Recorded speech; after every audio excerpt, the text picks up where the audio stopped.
स्वराज्य बढ़ रहा था, लेकिन उसके साथ साथ नए संकट भी उभर रहे थे।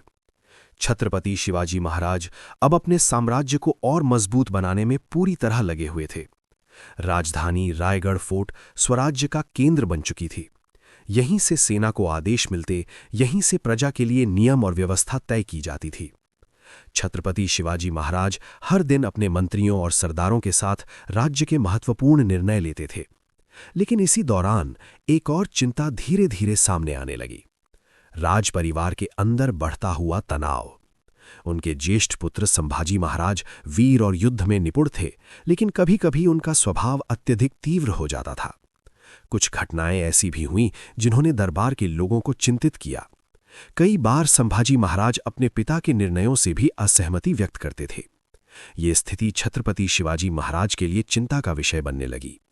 उन्हें स्पष्ट था कि एक सम्राट के बाद उसका उत्तराधिकारी भी उतना ही समझदार और जिम्मेदार होना चाहिए। इसीलिए उन्होंने समय समय पर संभाजी महाराज को मार्गदर्शन देने का प्रयास किया। लेकिन राज परिवार के अंदर की ये दूरी धीरे धीरे बढ़ने लगी थी। और जब अंतर्व्यवस्था कमजोर हो तो बाहरी दुश्मन और भी सक्रिय हो जाते हैं। उत्तर में बैठा मुगल सम्राट औरंगजेब अब भी दक्कन पर अपना प्रभाव बढ़ाने का अवसर खोज रहा था। उसे लगता था कि मराठा शक्ति को कमजोर करने के लिए ये समय अनुकूल हो सकता है।